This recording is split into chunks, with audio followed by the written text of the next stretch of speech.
बोलिए कृष्णचंद्र भगवान की। बलभद्र कुरु श्रेष्ठ भगवान रथमास्थित सुहृदे दुक्षरुत्कंठ प्रययौ नंद गोकुलम। बलराम जी महाराज तीर्थ यात्रा के लिए जाते हैं। तीर्थ यात्रा के लिए तीर्थ यात्रा करते करते करते करते श्रीधाम वृंदावन में भी गए। तीर्थ यात्रा को बलराम जी महाराज क्यों गए? भगवान श्री कृष्ण और बलराम एक दिन बात कर रहे थे, दाऊ दादा अब आगे महाभारत का युद्ध होने वाला है, कौरव और पांडवों का ये युद्ध है। जब कौरव पांडवों में युद्ध होगा तो हमारी दोनों सहायता लेने आएंगे।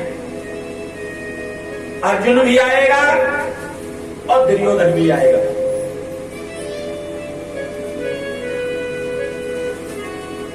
जब अर्जुन और दुर्योधन दोनों सलाह लेने के लिए आवेंगे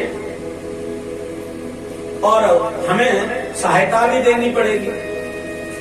जब हम और आप दोनों सहायता करेंगे तो ये युद्ध कौरव पांडवों का नहीं रह जाएगा, ये कृष्ण बलराम का युद्ध हो जाएगा, भाई भाई का युद्ध हो जाएगा। क्योंकि अर्जुन मुझसे सहायता मांगेंगे और दुर्योधन आपसे सहायता मांगेगा, तो आप दुर्योधन के पक्ष से जाओगे, मैं अर्जुन के पक्ष से जाऊंगा। क्यों? क्योंकि दुर्योधन तुम्हारा शिष्य है और अर्जुन मेरा भक्त है। क्या करें? बलराम जी महाराज ने निर्णय ले लिया, कृष्ण तू सहायता करता रहना, मैं यात्रा के लिए जा रहा हूं। वृंदावन में भी महाराज गए। सुहृदय दुर्गुप्त कंठा प्रययो नंद गोकुलम। यात्रा करते करते गोकुल में पहुंचे, वृंदावन में महाराज पहुंचे। मैया यशोदा नंद बाबा बाल बाल और गोपियों से सबसे महाराज मिलते हैं। मैया यशोदा ने और बलराम को देखा तो एक थप्पड़ दिया गाल में। चोरे तो याद नहीं आई? बलराम जी ने चरण पकड़ ले, भैया याद तो बहुत आई, लेकिन क्या करे राजा करके पूरे कन्हैया को याद नहीं आती है? आती तो है, लेकिन वो राजा हो गया है द्वारकापुरी।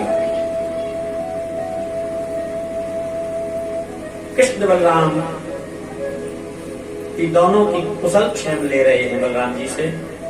नंद बाबा ने भी पूछा, ग्वाल वालों ने भी पूछा, गोपियों ने भी महाराज पूछा, सब से मिलकर के। और बलराम जी जमुना के किनारे बैठ गए और जमुना के किनारे टीले पे बैठ गए और कहने लगे, जमुना मुझे स्नान कराने के लिए आओ, मैं यहीं बैठा हूं। जमुना नहीं आई तो बलराम जी को क्रोध आ गया। क्रोध आ गया तो उन्होंने हल का आवाहन कर लिया तो हल से जमुना को खींचने लगे। और जो ही खींचने लगे तो जमुना घबरा गई, प्रार्थना करने लगी। ब्रह्मा जी प्रकट हुए। ब्रह्मा जी ने कहा, बलराम जी क्या कर रहे हो? कर क्या रहे हैं? जमुना स्नान कराने नहीं आए इसलिए इन्हें खोद रहे हैं। ब्रह्मा जी ने कहा, नहीं बलराम, गंगा यमुना घर घर स्नान कराने नहीं जाती हैं, ये तो मर्यादा में बह रही हैं, मर्यादित हैं। ये घर घर जावेगी तो ये तो घर घर जाने की हो गई। यदि किसी की इच्छा है, मन है, तो स्वयं जाकर के गंगा यमुना में स्नान करें और अपना जीवन सफल बना लें। ये घर घर नहीं जाती हैं, ये तो स्वच्छंद विचरण कर रही हैं। ब्रह्मा जी महाराज ने आकर के और जब समझाया तब बलराम महाराज माने हैं, लेकिन फिर स्नान नहीं किया, चले गए। वहीं इलवल और बलवल नाम के महाराज दो बंदरों को मारा। बोलिए कृष्णचंद्र भगवान की। नंद प्रजम तेरावे वर्धाधिपतिर्नपः वासुदेवो हमित्यज्यो दूतं कृष्णाहिताहिनो। जो ही पता चला बलराम जी महाराज आए हैं तो सब लोग दर्शन करने के लिए आते हैं और मिलकर के बलराम जी महाराज तीर्थ यात्रा के लिए चले जाते हैं। इधर एक पौंड्रक नाम का महाराज राजा नकली वासुदेव बन करके,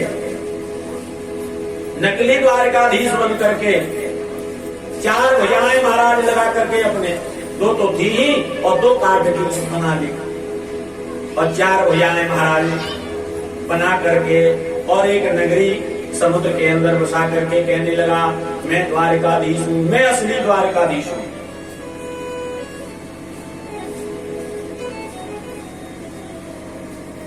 भगवान द्वारकाधीश को पता चला, द्वारकाधीश भगवान ने चढ़ाई कर दी और चढ़ाई में गोविंदाय नमः बोलिए कृष्णचंद्र भगवान की।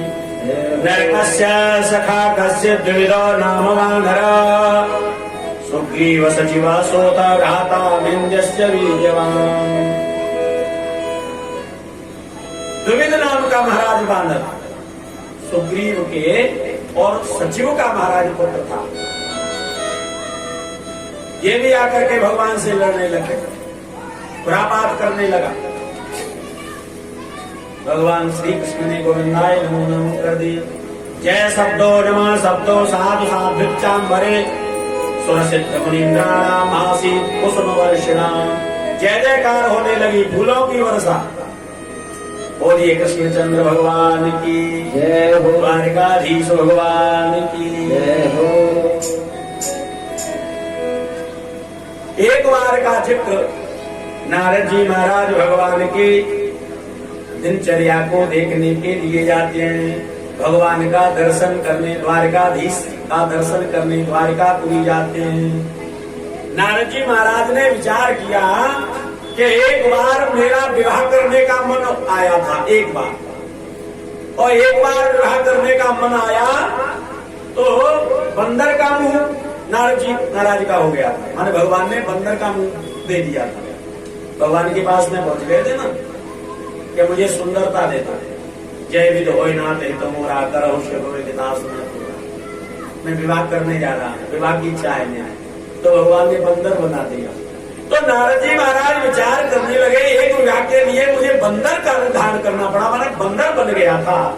और द्वारकाधीश भगवान ने तो 16,108 विवाह किए हैं, तो सब पत्नियों के साथ में कैसे रहते होंगे? ऐसा विचार करके नारद जी महाराज गए। सबसे पहले रुक्मिणी के महल में द्वारकाधीश भगवान पूजा कर रहे थे। आइए देवर्षि नारद। नारद जी महाराज हाथ जोड़ करके प्रार्थना करके चले गए, बस प्रभु दर्शन करने के लिए आया था। जामवंती के महल में गए तो वहां भगवान स्नान कर रहे थे। सत्यभामा के महल में गए, वहां भगवान तर्पण कर रहे थे। मित्रविंदा के महल में गए, वहां भगवान अतिथि सत्कार कर रहे थे। लक्ष्मणा के महल में गए, वहां भगवान दान पुण्य कर रहे थे, दान दे रहे थे। 16,108 पत्नियों के महलों में नारद जी महाराज पृथक पृथक गए और अलग अलग 16,108 पत्नियों के यहाँ महलों में द्वारकाधीश भगवान का दर्शन हुआ। और जब दर्शन हुआ तो नारद जी महाराज समझ गए ये परमात्मा है, जगन नियंता ईश्वर है, ये हर पत्नी को आनंद दे रहे हैं।